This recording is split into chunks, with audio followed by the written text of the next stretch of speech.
ये मेरे दोस्तों, आज आप सभी का यूट्यूब चैनल दिसपुर क्लासेस में स्वागत है। आज ये परसेंटेज की 7th वीडियो है कि 7th वीडियो लेकर आया हूँ।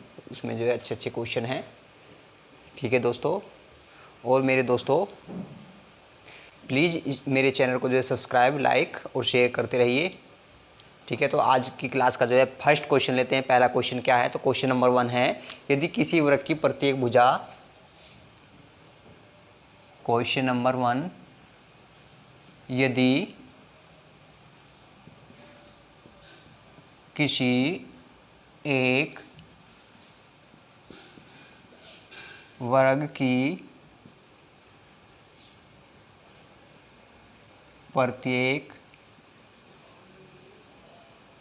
भुजा, यदि किसी एक वर्ग की प्रत्येक भुजा में 10% की, प्रत्येक भुजा में 10% की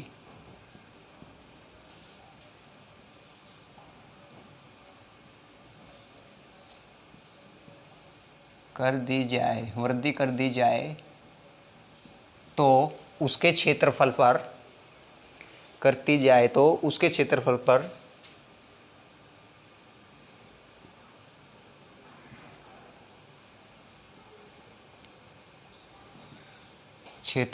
पर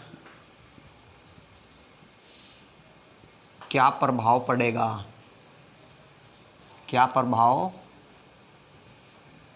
पड़ेगा। ठीक है दोस्तों, ये है क्वेश्चन। क्या है क्वेश्चन, यदि किसी एक वर्ग की प्रत्येक भुजा में 10% की वृद्धि कर दी जाए तो उसके क्षेत्रफल पर क्या प्रभाव पड़ेगा।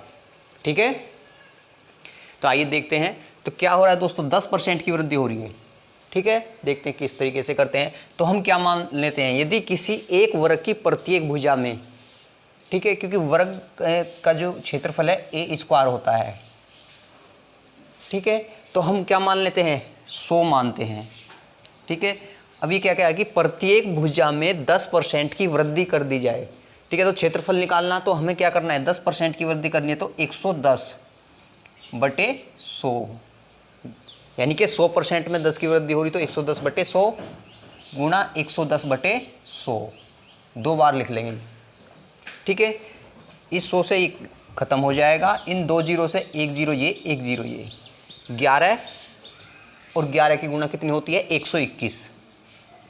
ठीक है, वृद्धि अब कितनी हुई, हमने माना कितना था पहले, 100%, 100 मान रखा है।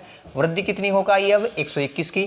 तो क्या करते हैं, 121 में से 100 को घटा देंगे तो कितना आ जाएगा, 21%। तो कितनी वृद्धि हुई है दोस्तों, 21% हमारा आंसर आ जाएगा।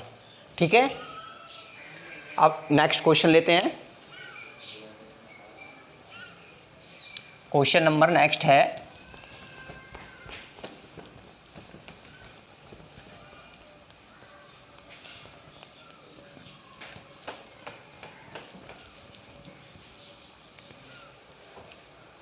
एक आयत की लंबाई में 10% की वृद्धि, एक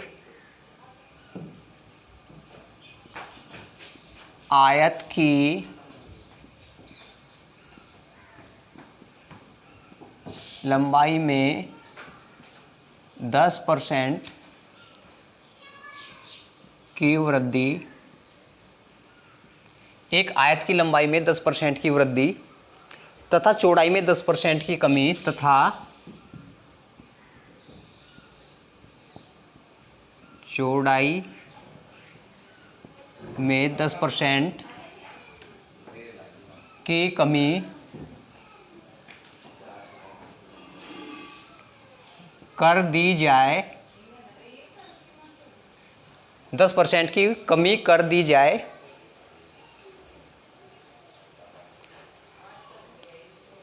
तो नया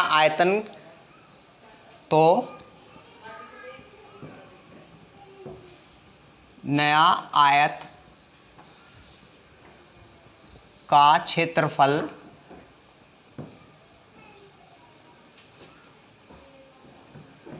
क्या होगा, नया आयत का क्षेत्रफल क्या होगा, ये क्वेश्चन है। एक आयत की लंबाई में 10% की वृद्धि तथा चौड़ाई में 10% की कमी कर दी जाए तो नया आयत का क्षेत्रफल क्या होगा?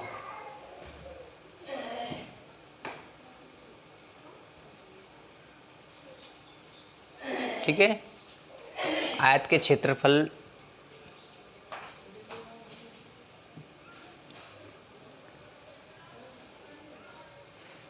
तो क्या करते हैं दोस्तों, 10% की वृद्धि, तो क्या मानते हैं हम 100%।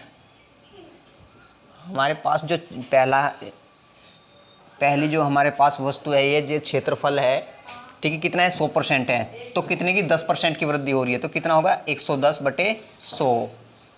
ठीक है, फिर कितने की 10% की कमी हो रही है, तो 100 में से 10 की कमी होती है, तो कितना आ जाएगा, 90/100। 90/100, 0 से 0, 2 0 से 1 ये 11 9 99। ठीक है, हमारे पास 100 था पहले, 100% थी, अब कितनी रहेगी हमारे पास, 99%। तो 1% की क्या है ये दोस्तों, कमी, तो क्या होगी, 1% की कमी हमारा आंसर आ जाएगा। ठीक है, तो क्षेत्रफल पर क्या होगा, 1% कम हो जाएगा हमारा क्षेत्रफल। ठीक है, नेक्स्ट क्वेश्चन देखते हैं।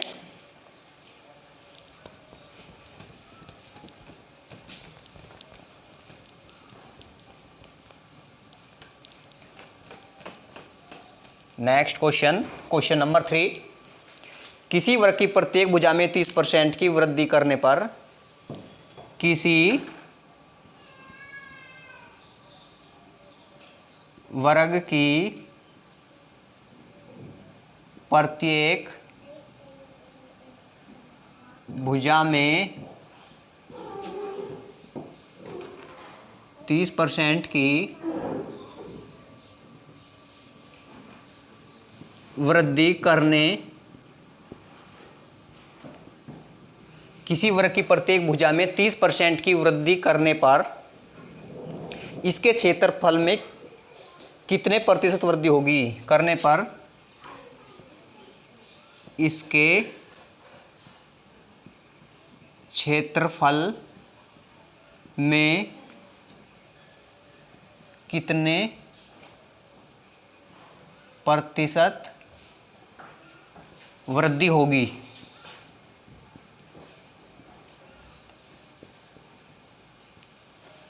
ठीक है, ये क्वेश्चन, किसी वर्ग की प्रत्येक भुजा में 30% की वृद्धि करने पर इसके क्षेत्रफल में कितने प्रतिशत वृद्धि होगी।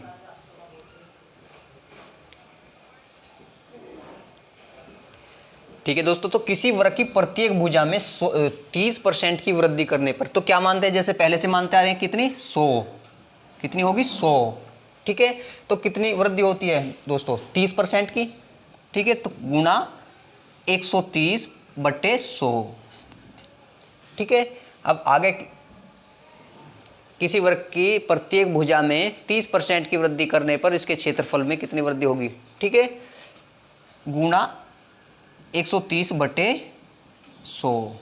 क्यों, क्योंकि वर्ग का क्षेत्रफल a का स्क्वायर, यानी कि 2 बार हमको ये वृद्धि लिखनी है। ठीक है, यानी कि 100 गुणा 130/100 गुणा 130/100। ठीक है, ये 2 0 से ये 2 0 खत्म हो चुकी हैं, 2 0 से 1 0 ये 1 0 ये, तो क्या बचा, 13 और 13, 13 की गुणा कितनी आती है, 169। ठीक है, पहला हमने क्या माना था, 100% मान रखी है। ठीक है, तो 100 को हम इसमें से सब्ट्रैक्ट कर देंगे, घटा देंगे, तो 169 में तो 100 चले जाएंगे, तो कितना जाएगा, 69%। ठीक है, कितने की वृद्धि हो रही, 69% की वृद्धि हो रही, क्योंकि हमारी सबसे पहली हमने क्या माना था, 100 मानना था, अब कितना है, 169, तो वृद्धि कितने की हुई है, 69% की वृद्धि हुई है इसमें। ठीक है, अब नेक्स्ट क्वेश्चन,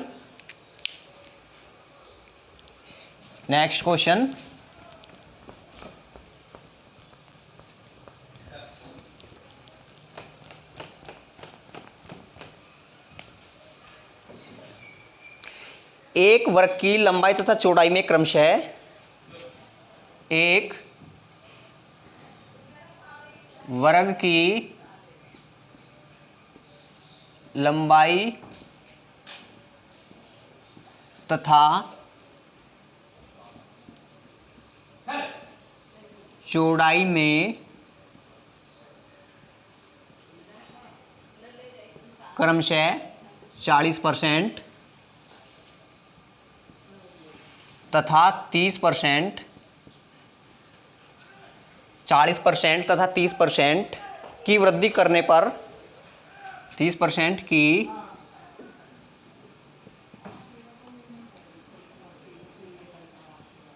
करने पर 30% की वृद्धि करने पर प्राप्त आयतन के क्षेत्रफल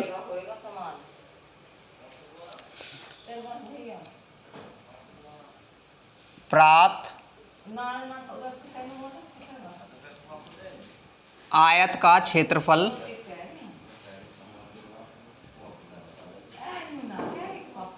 करने पर प्राप्त आयत का क्षेत्रफल दिए गए वर्ग के क्षेत्रफल से कितना प्रतिशत अधिक है।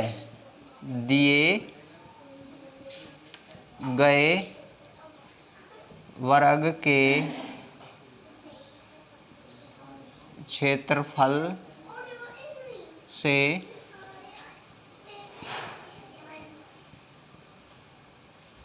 कितना अधिक है। ठीक है दोस्तों, ये है क्वेश्चन।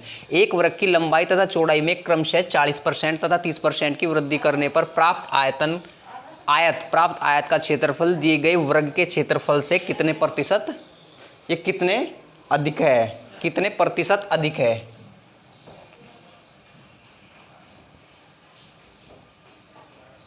कितने प्रतिशत अधिक है। तो क्या है दोस्तों, सबसे पहले हम क्या मानते हैं, 100 मानते हैं। ठीक है, हम पूरे प्रतिशत में हमने क्या माना है, सब 100। हर चीज़ को या हर संख्या को, कोई भी हो, आयत हो, कोई वस्तु हो, तो हम क्या मानते हैं, 100% मानते हैं। ठीक है, तो 100 माना है हमने। ठीक है, कितनी 40% था, 30% की वृद्धि हुई है। ठीक है, 2 बार वृद्धि हो रही थी, तो 40 की वृद्धि कितनी 100 पे हुई है। 140/100 गुणा 130/100।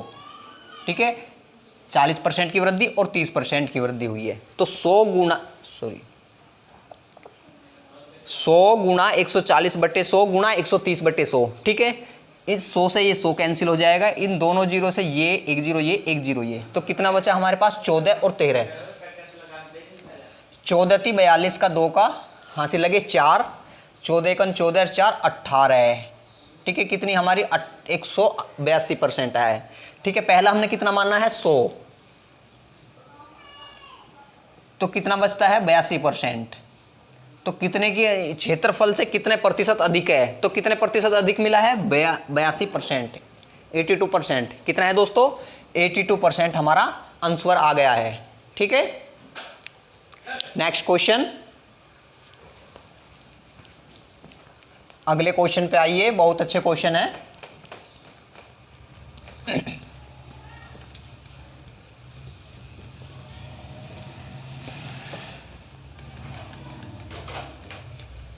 Question number next.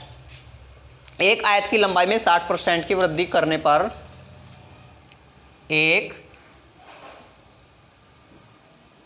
आयत की लंबाई में 60% वृद्धि करने पर, एक आयत की लंबाई में 60% की वृद्धि करने पर इसकी चौड़ाई कितने प्रतिशत कम करनी होगी।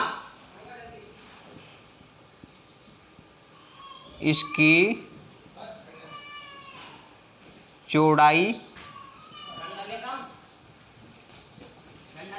कितने प्रतिशत कम करनी होगी।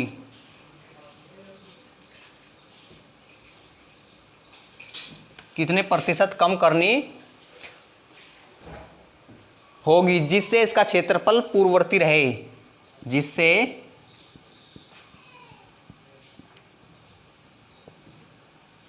इसका क्षेत्रफल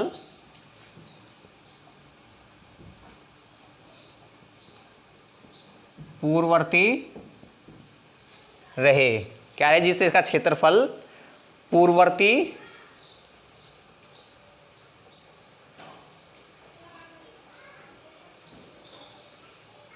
क्या है, जिससे इसका क्षेत्रफल पूर्ववर्त रहे।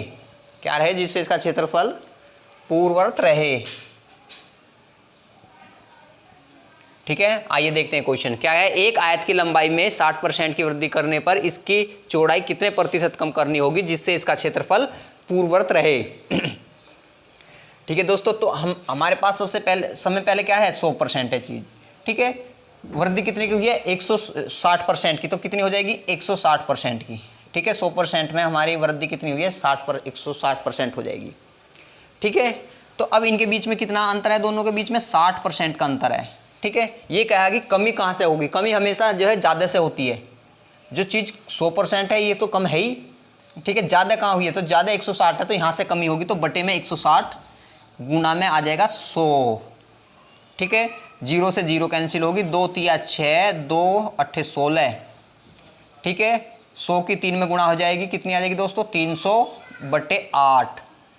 8 तिया 24, 6 60, 8 7 56, 37 सही 1/2% की हमारा आंसर है, जिससे इसका क्षेत्रफल पूर्ववर्ती रह जाए। तो क्या रहेगा 37 सही 1/2% हमारा